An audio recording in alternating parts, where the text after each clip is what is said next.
question. Does your life have time for a detour? You know, Autumn has been dealing with the last several weeks on her way to Glen Rock. She has been dealing with a bridge being out and her having to take a detour on her way to work every day.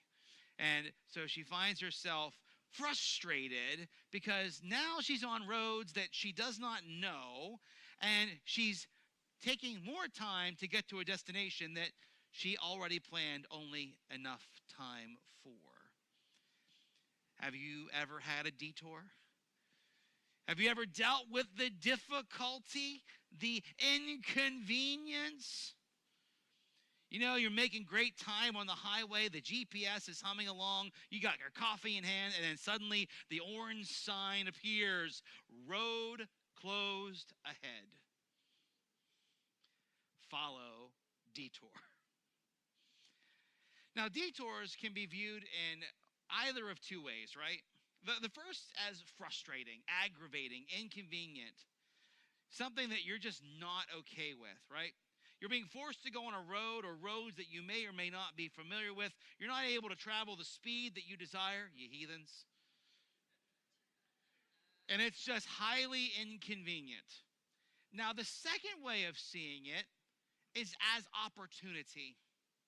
To go and to explore and see what you have not seen in quite some time, or maybe for the very first time.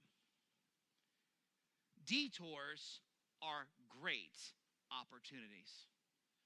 Maybe you will see an old diner that you have not been to for many years, or maybe you'll pass by the homes of old friends. Maybe you'll stop in and over a slice of pie at the counter make some new friends. You never know what welcoming a detour could mean. Now here's the kicker. God reveals himself by way of the detour. God reveals himself by way of the detour. Moses is tending his flock, the flock of his father-in-law Jethro, and he leads the flock. Now, I hope you caught this in the first reading. It's really, really important. He leads the flock beyond the wilderness. Now, this phrase sticks out to me. To use the term wilderness is describing a desolate and unfamiliar place. But it's very interesting that Moses leads his flock beyond the wilderness, implying that the wilderness is the familiar. And now Moses pushes beyond it. Why? Why risk being where you've never been? We don't know because the text really isn't interested and it's not really focused on that particular piece of information. But I find that phrase very compelling as the association of Moses coming out of the wilderness. And it's there at that particular spot. It's there at that border where he is out of the wilderness where he has an encounter. He is now at Mount Horeb. You also might know it as Mount Sinai, named that way for the Sinai bush that grows all over it. It's called God's mountain. And it's here that something amazing takes place. It's here that God's calling on the life of Moses comes into play. You see, it's not a forced detour, but rather a willful detour. It's kind of like when you're in the car and your husband says, I know a shortcut, right? It's not something that's forced. It's not the orange construction sign that demands you change direction out of obligation or fear. No, the call of God is an invitation. It's like seeing the bush burning in the distance and choosing to turn aside. It's what Moses does. Church, do you have time for a detour in your life? Moses sees the burning bush and he chooses to turn aside. He could have went straight on. He could have ignored it, but he chose to explore the mystery. You see, church, he didn't wake up that morning expecting to stand on holy ground. He was tending the sheep. It was just another day of work. You guys know what that's like. You guys have gotten in the routine, right? How many of us have been asked the question after we come home, how was your day? Oh, it was a day. It was the same as yesterday. And if you say it a different way, you heathens, you need Jesus.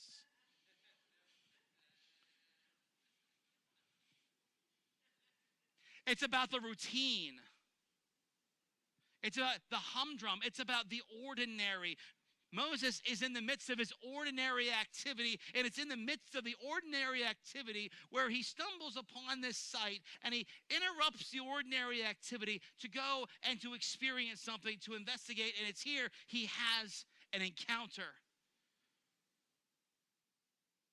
Scripture says that Moses said, I will turn aside to see this great sight, why the bush is not burned. And he chose, and in that choosing, God called his name.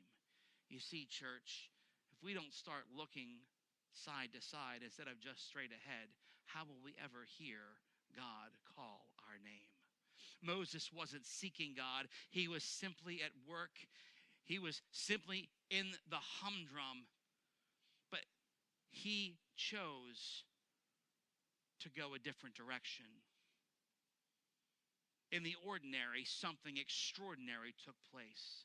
You see, church, the miracle was not just the burning bush, but it was the fact that Moses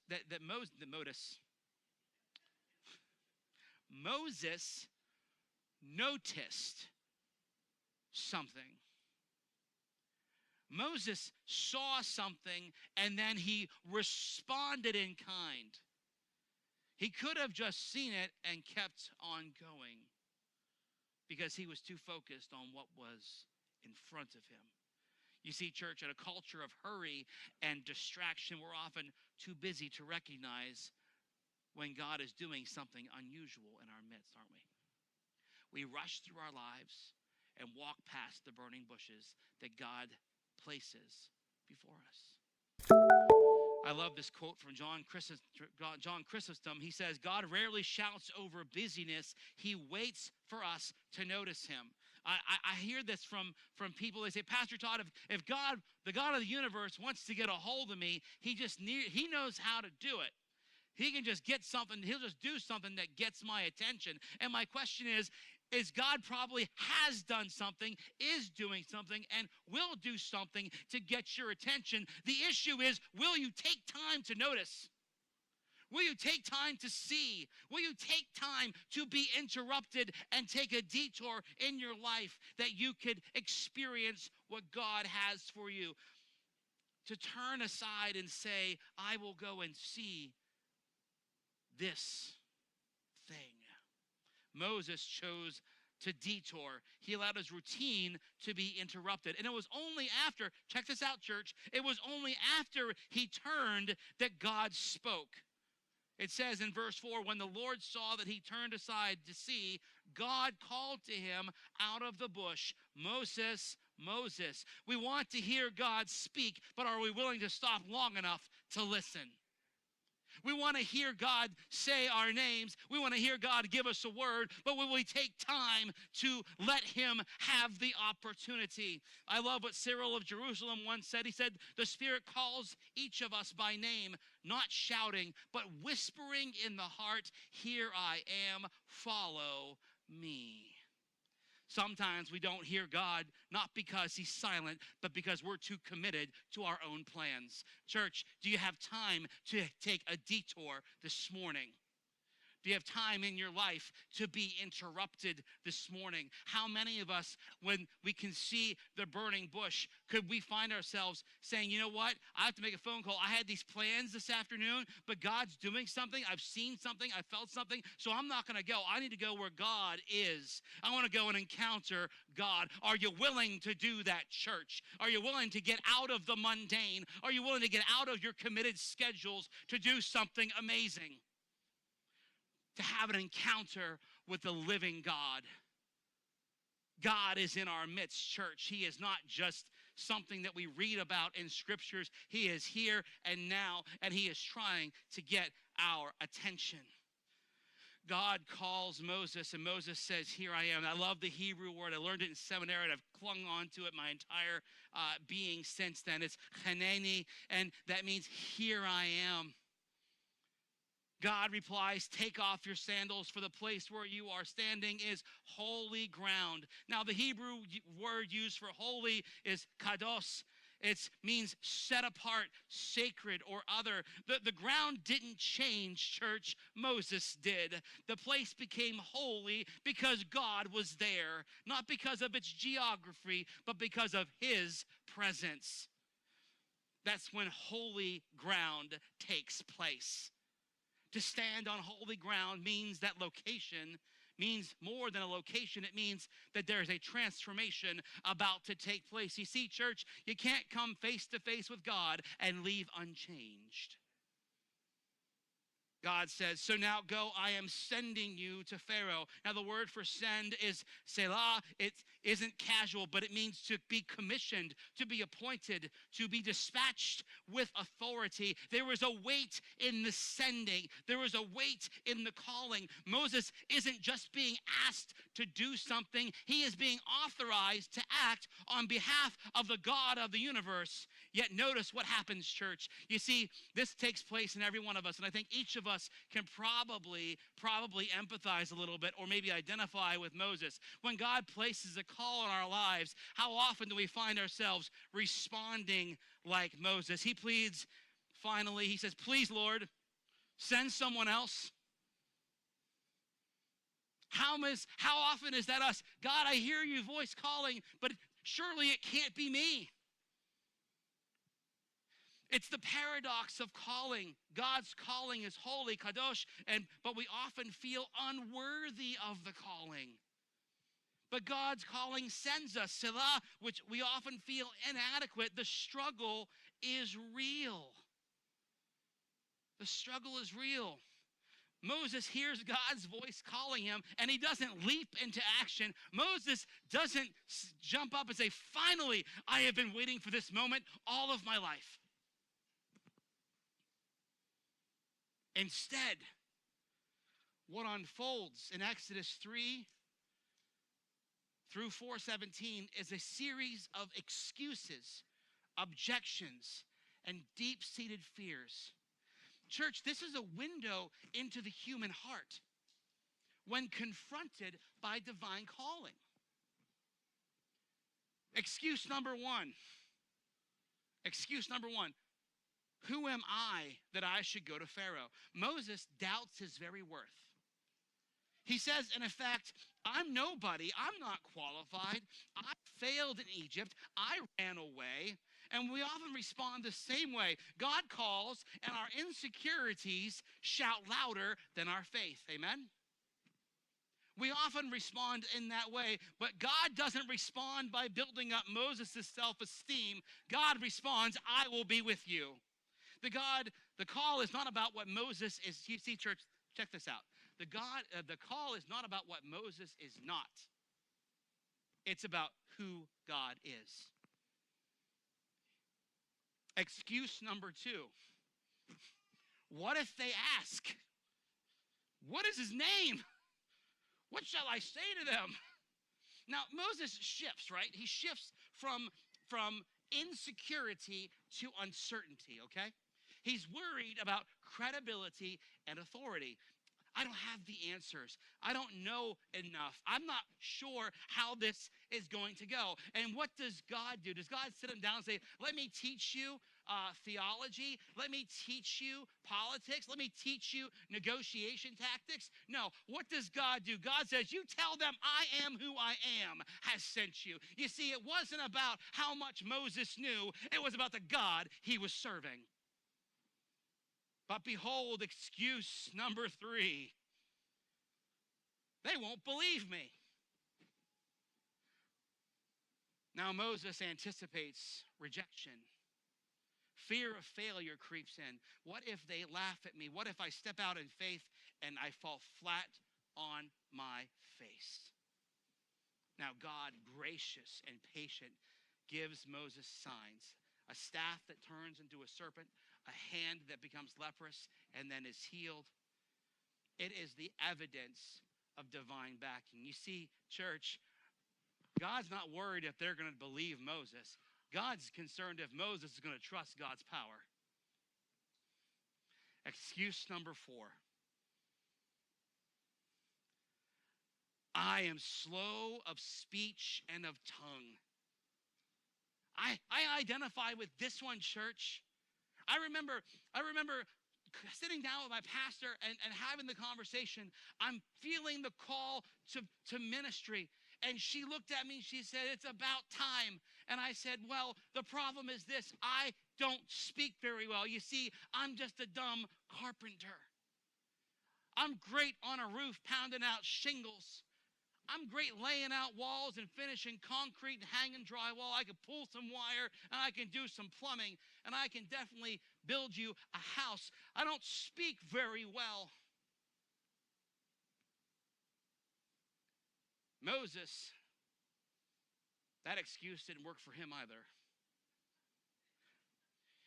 It's not about personal inadequacies. You see, church, I don't have the skills and I'm not good with words is not an excuse not to surrender and serve God.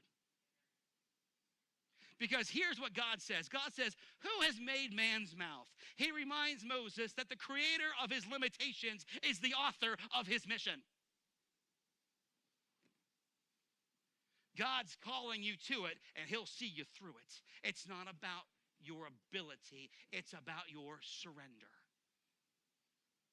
Then there's the final plea. Find someone else. This is a raw moment, church. It's a raw moment. It's a point where we have to ask ourselves the question, will we surrender to God's authority and calling, or will we retreat and run away? Moses essentially says, I don't want to go. Now, I always use this example of small children when they say, but I don't want to. But I can't tell you how many adults that I have gone to after prayer time and time and time again to say, I believe God has placed this in your life. And I've heard an adult say, but I don't want to do it. And we're just as guilty as the toddlers. We see everything through a point of surrender or retreat. And this is where that Hebrew word, selah, to send, takes on an emotional weight. Moses knows that God is sending him. Remember that word sending with authority. It's commissioning. It's authorization. But Moses isn't ready to be sent. And this resistance, it's not rooted in logic, but in fear, wariness, or uncertainty, and maybe even shame of his past. But yet, church, yet, God still calls. God doesn't revoke his call. He doesn't shame Moses for his fear. Instead, he meets Moses in his weakness, partners with him, and he says, go, I'm sending Aaron with you. God still is calling you. This is the grace of calling. You see, church, God is not looking for perfection. He is looking for people who will trust him more than they trust their own fears. Do you trust God more than your fear this morning? Do you trust God more than your anxiety this morning? Do you trust God more than your own schedule this morning? God is still calling his church to walk in sacred obedience and surrendered courage. Moses didn't pretend to be fearless or strong. He acknowledged his frailty, but he didn't let it define what God could do through him. The power behind the call is not in the one being sent, but in the one who sends. You don't need to be fearless. You need to be willing, church. So often, church, we see this type of thing taking place in our scriptures, but that's something we have to remember took place and is taking place even now. That word, chenene, is the same response given by Abraham, Isaac, and Samuel. And centuries later, Jesus would echo that same divine voice. Before Abraham was, I am. He is the same God who called from the bush, the God who now calls you. He calls you not with thunder, but with a gentle voice that says, come and follow me. But God does not compel us to come to him. He calls us by his grace. That's how Origen of Alexandria puts it. The Bible consistently shows us that God prefers to work alongside the created being of the human to bring about his goodwill. In the New Testament, in Matthew's gospel, Jesus, wow, I can't speak this morning. Jesus later offers a plea.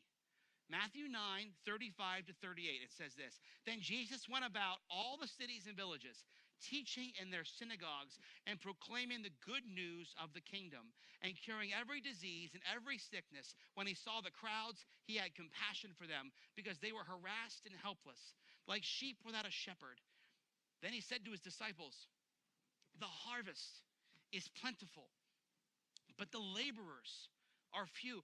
Therefore, ask the Lord of the harvest to send out laborers into his harvest.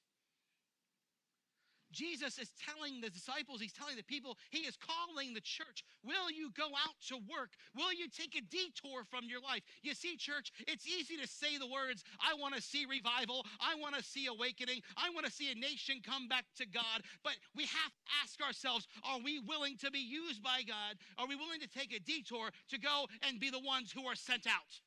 Are we willing to take a break from what our perceived schedules are, what our perceived rigmarole is, what our perceived ordinary tasks are, to say, I am willing to be interrupted and I am willing to go? You see, church, that's how this works. Jesus says, I am asking you, you go out and you labor for the harvest. I have given you gifts. Jesus gave us gifts of power, his power. He says to his disciples, you will do even greater things than I. Go and make disciples of all nations. You go out. But church, we are too invested in our own lives to think about the greater glory of God. We are too involved in ourselves to think about the importance of heavenly kingdom work. We live as if this is the most important thing in the world to us. But God says, you have to live like this is the most important thing to you. We are called to live to a higher calling, to be the hands and feet of Jesus Christ. Are you willing to take a detour this morning, church? Are you willing to say, I'm going to go and turn to the side and go see this thing? And are you willing to encounter God in a way that you've never encountered him before? To be the people of God is to be willing to take a detour. Frederick Buechner says this, the place God calls you to is the place where your deep gladness and the world's deep hunger meet. The place God calls you is the place where your deep gladness and the world's deep hunger meet.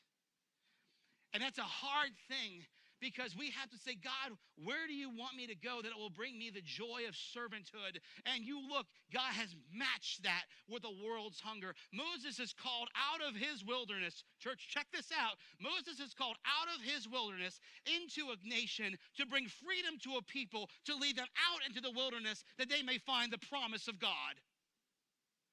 That same role is for each and every one of us.